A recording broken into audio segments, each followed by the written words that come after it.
China stands ready to work with other members of the international community to build a world free from want and a world of development and dignity. Chinese Premier Li Keqiang stresses the importance of sustainable development in his speech to the United Nations. Hello, I'm Anand Naidu, and this is The Heat.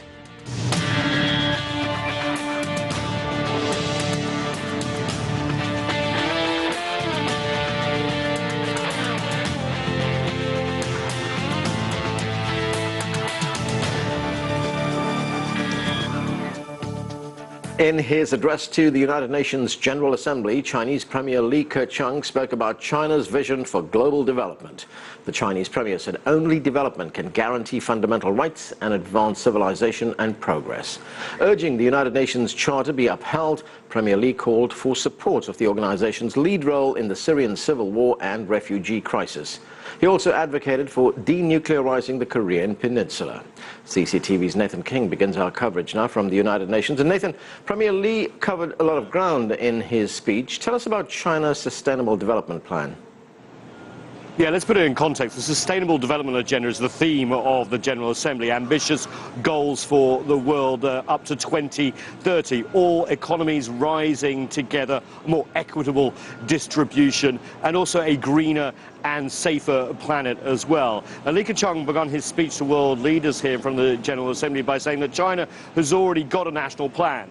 It's implementing it. It actually fits China's growth model in terms of pulling the remaining tens of millions of people out of poverty in China and creating 14 million new urban jobs as well. And he reassured the audience that the best way of doing that is continuing with China's economic plan, which is continue reforms and, of course, opening up. Let's take a listen.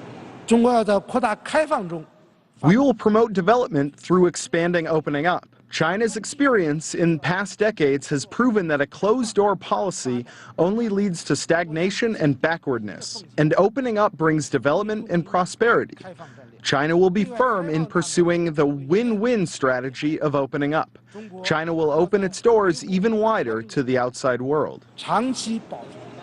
And Premier Li Keqiang basically warning the world leaders against protectionism, basically saying that globalization in the end lifts all countries together. You know, there's a big unity about the development goals here at the United Nations, but the reality on the ground in 2016 is we are seeing more protectionism, less trade, more regionalism, divides between East and West, North and South. So it's a timely speech.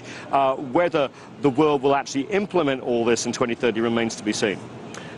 Nathan, China's pledged $300 million in humanitarian aid for the refugee and the migrant crisis. What is China's position on Syria? Well, I mean, obviously, let's take the migrants first. First of all, they pledged $100 million and then $50 million increments to help migrants and refugees. Remember, of course, China has a lot of experience with migration internally, of people coming from the countryside into the towns, tens of millions. On terms of Syria, it really has overshadowed this UN General Assembly. We've seen the finger-pointing between Russia and China about the attacks on the Syrian army and the attack on that aid convoy as well, and it fell to China's Foreign Minister Wang Yi in the Security Council debate we had earlier this week to remind everyone that the process should be a diplomatic one led by the Syrian people themselves, and urged everyone to get back on track on this Geneva process, which of course, as you know, has been stalling for the last few years, but only by dialogue and the Syrian people and parties leading it themselves is the Chinese position. Can there be an end to the civil war, not imposed by powers from outside? Thanks, Nathan. That's CCTV's Nathan King reporting from New York. Joining us now from New York is Kevin Rudd. He's the former Prime Minister and Foreign Minister of Australia. Mr. Rudd is also the chair of the Independent Commission on Multilateralism and recently completed an extensive report on the United Nations titled UN 2030, Rebuilding Order in a Fragmenting World. Mr. Rudd, thanks for joining us. Good to be with you. Let's start with that report. Your core argument is that the UN matters, but that vital reforms are necessary if it's to be relevant in the 21st century. What kinds of reforms are we talking about here? I think the legitimacy of the United Nations is clear in the mind of the international community because we agreed back in 1945 that the world needed such an institution, and secondly we agreed on what its governing values should be, and they are reflected in the UN Charter. But legitimacy also has another pillar. It's what I would describe as functional legitimacy, and that is an institution which is effective in global problem solving. And that's where the problem increasingly arises, because what we have found is that the ability of the United Nations system to solve effectively global problems on peace and security, sustainable development, humanitarian engagement and human rights is in fact slowly ebbing away. And instead what we see is governments around the world and nation states increasingly walking around the United Nations and finding their solutions elsewhere or not finding them at all. Over time, this creates a trend, and if people no longer come to the gatherings of the United Nations believing that this is the place to come to solve problems, but they simply come to it to, shall I say, deliver a diplomatic speech, then we're in trouble. So that, I believe, is the challenge we face. Right, and the world is changing. The United Nations is now 70 years old. As you have pointed out, geopolitics and the international economic order has changed radically in that time period. So how important is global collaboration in this new century, in this new era? Well, the dynamics of globalization are clear for us all. It affects China, it affects the rest of the world, it affects the United States, it affects Europe, it affects my own country, Australia. But the challenge is this: as the demands for more effective global governance increase, the institutions of global governance, in fact, have rarely been weaker. We find ourselves in this no man's land between, on the one hand, nation states, sovereign states, no longer capable of independently solving many of the problems they face because they are transnational. But on the other hand, we see our transnational or multilateral institutions not strong enough with sufficient empowerment to solve those problems as well. So we end up with the citizens of the world being dissatisfied both with national governments and with global institutions. And that creates a crisis of public confidence in the institutions of global governance and of national governance more generally. Right, give us an example of that. Where has global governance failed? Well, if we were to look at it plainly, let's look at the global asylum seekers, refugees and migration crisis.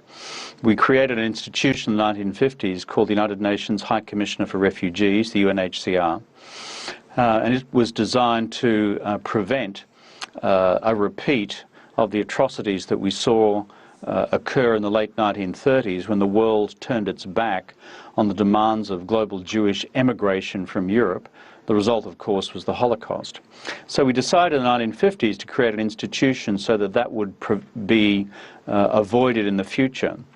But when we look at the most serious Syrian refugees crisis, for example, and the outflow of refugees not just from Syria, but from Iraq, from Syria and the surrounding countries now, of Jordan and of Lebanon and of Turkey, and more broadly across Libya and North Africa, we see a system not able to cope with the demands of the pressures which now exist, either in source countries and stabilizing them, secondly in neighboring countries where people flee to in order to escape physical threat, thirdly in terms of transit countries as they seek to make their way elsewhere, and finally in terms of enough burden sharing across destination countries so that you've got a system whereby if people are seeking to flee from trouble spots around the world, that there are enough countries prepared to share the burden of being countries of final destination. That system, that global system, is now effectively broken. Okay, talking about countries sharing the burden, let's take a listen to what the Chinese Premier Li Keqiang had to say about the refugee crisis. He was addressing the UN General Assembly. Let's watch. As we speak, the world is facing the largest refugee crisis since World War II. It is imperative to ensure access to basic living conditions by the refugees to stave off a humanitarian crisis. A more fundamental solution lies in rooting out the causes of warfare and renewed development so that source countries can be on a path towards enduring peace, development, and prosperity. So though we have China speaking at the UN, China has also pledged $300 million in humanitarian assistance. This is one country, but are you encouraged by China's willingness to provide help?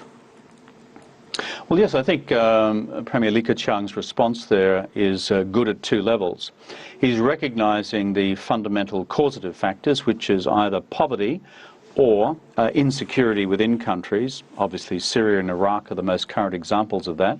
And unless we deal with those underlying causes for people exiting, then we're just applying band-aids.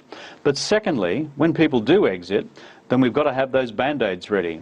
And I think what's welcome is the fact that China is now stumping up. China is now putting its hand in its pocket to contribute to global operations such as those through the UNHCR, through the World Food Programme, through UNICEF. In other words, the critical UN agencies designed to help people who find themselves in absolute disaster. So I think this is a good forward step by China, and consistent with what I've seen in recent times, with China, for example, increasing its efforts in global peacekeeping operations, with China now being one of the larger contributors to global UN peacekeeping operations around the world. So these are good steps on the part of the Chinese government. Well, in addition to the refugee crisis, which was spawned by the Syrian crisis, we see the devastation, the loss of human life in Syria itself. We've just seen a UN convoy, an aid convoy, being bombed in that country. Are you confident that the UN can play a role in facilitating a ceasefire that will last in this country and ultimately bringing peace to this country? Well, firstly, on the bombing of the humanitarian convoy, it basically tears at the hearts of all global citizens to see those who are peacemakers, those trying to deliver physical aid to those who are suffering, dying, and who are injured, that those peacemakers themselves, those humanitarian workers, blown to pieces by this appalling attack. The second point I'd say is that in response to your question about the UN's broader role, here's the challenge we face as an international community. Number one, this war's been going on for more than 5 years. We have hundreds of thousands of dead. We have the destruction of a national economy. We have the exit of millions of refugees into neighbouring countries and then further afield. And it becomes almost a signpost, a banner of the UN's ineffectiveness in an environment such as this. So therefore, what's the practical challenge? For the Security Council to be able to, through its member states, to enforce an effective ceasefire. And secondly, in reality, not just in declaration, providing for humanitarian corridors which get the aid through. But 5 years later, the UN's credibility is really, shall I say, under question. And we therefore must resolve on the basis of this most recent horrific attack to get the job done. Have we not seen some success, though, let's say, in the Paris Agreement on climate change? The Secretary General of the UN, Ban Ki-moon, announced just this week that 60 countries have now signed on to that deal. How significant is that? Well, yes, I think when we look at the United Nations, it's always whether the cup is half full or half empty.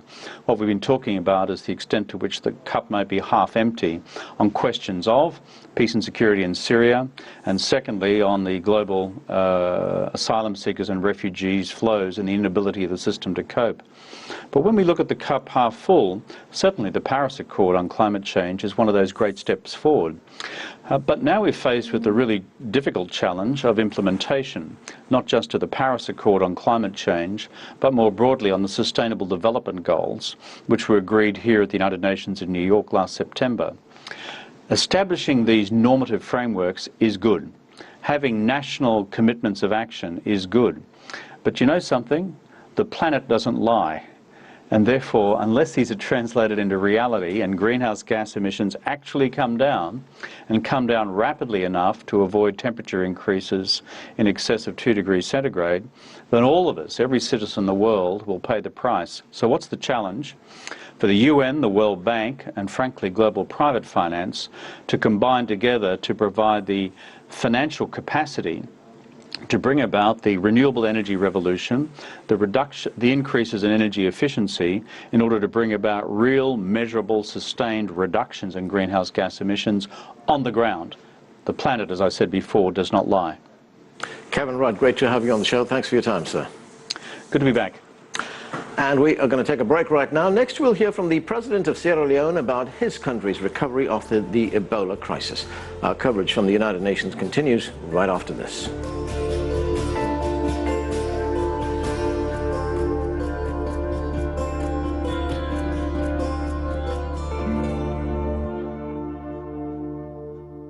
Welcome back to The Heat. It's been nearly 1 year since the West African country of Sierra Leone declared it was Ebola-free. The outbreak resulted in the deaths of nearly 4,000 people and left that country's economy in shambles. I had the chance to speak with President Ernest Bai Koroma in New York. Mr. President, thank you very much for joining us.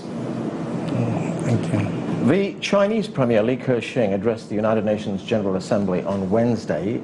There was a strong focus in his speech on sustainable development, and China is now pledging to increase its contributions to the UN Development Fund up to $100 million annually by 2020. What does China's commitment to development mean for a country like yours? Well,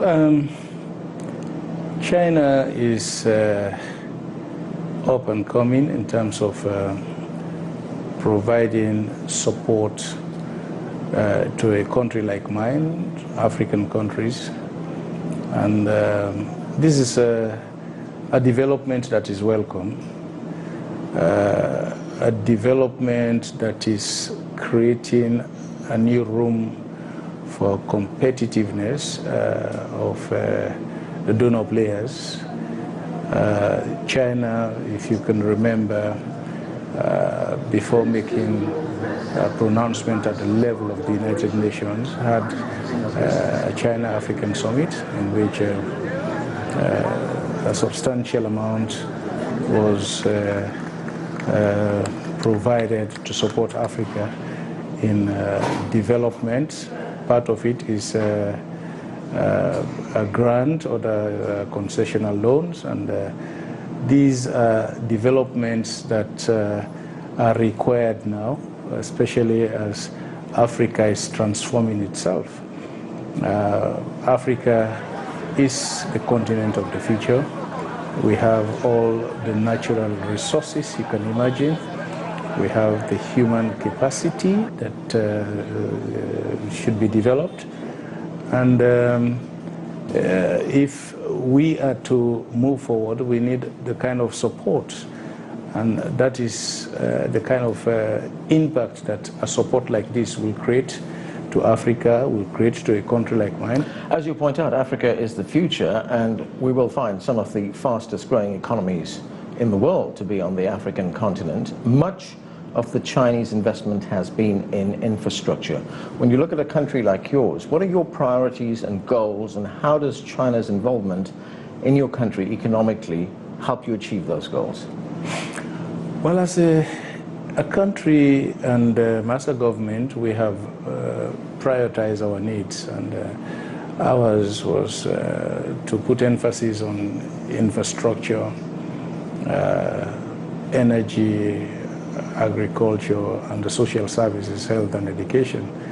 And of course, you require support to fund these sectors, and the Chinese have come in to provide some of that support, and it is good for us because it is quick in terms of actualizing the support, and the turnaround period in construction is also very fast. Infrastructure, we have come a long way in accomplishing. I mean, not all of what we are doing now is provided by the Chinese, but a majority of the efforts that we are now accomplishing in terms of infrastructural development, both in terms of them providing the contractor services and also providing support, is is in a way a Chinese effort. You faced a major challenge 2 years ago when the Ebola virus was first reported in your country. Sierra Leone lost 4,000 people. You managed to overcome that to a large extent. What did you and your government learn from that crisis? Well, we now know that the infrastructure, especially the health infrastructure, need a lot of strengthening. We did not have the human resource capacity. We also lacked the institutional capacity. The labs were limited. The training for providing logistics and orders was also not there. But I must say that we had great support from the international community, including the Chinese. The Chinese government provided a quick response.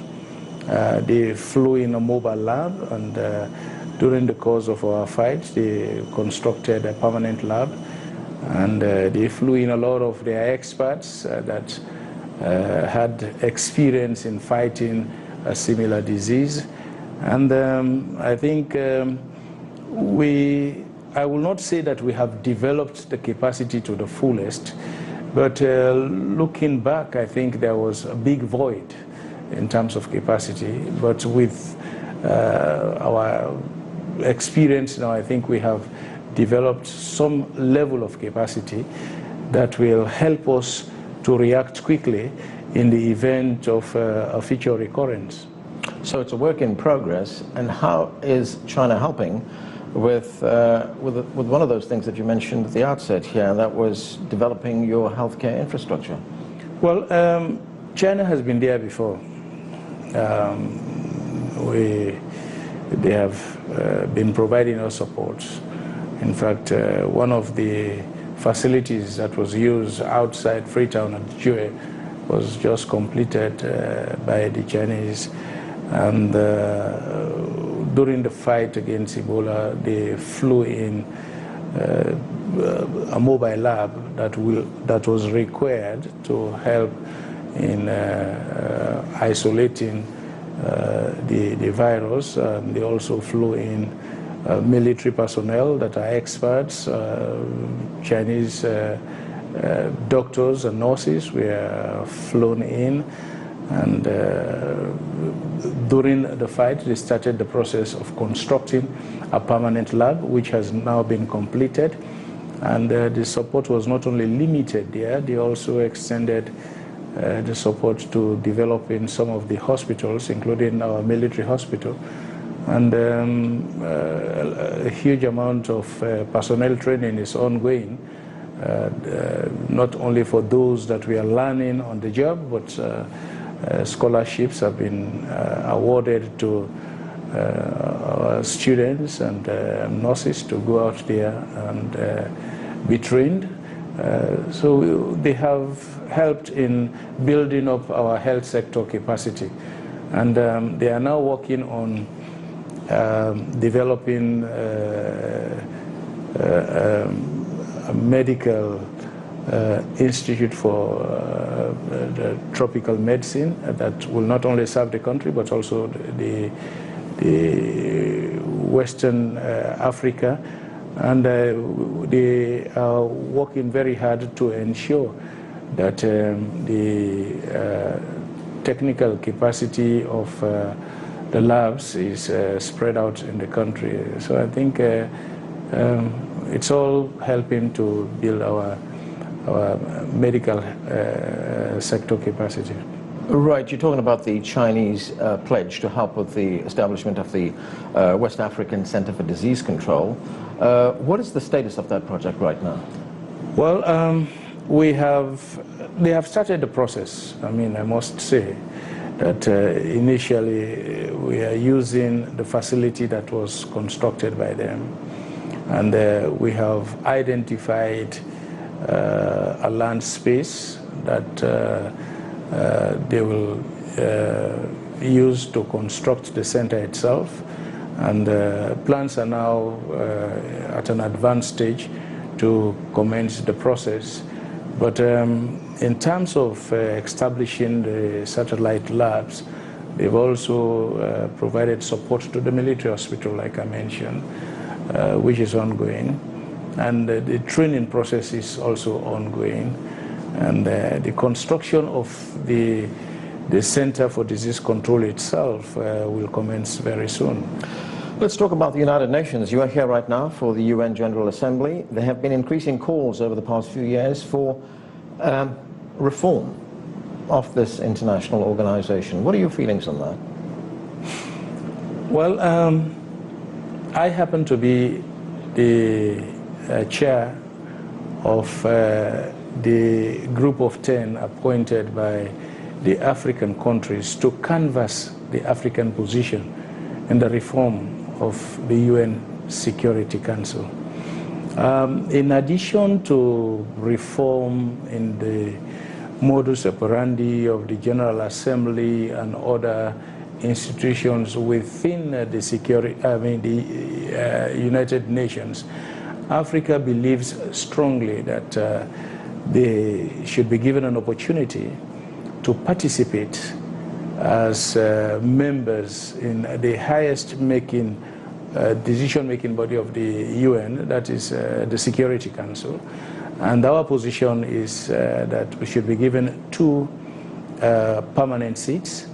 And if the reformed Security Council will have a veto power, that veto should also be extended to the 2 members of the Security Council who are permanent members.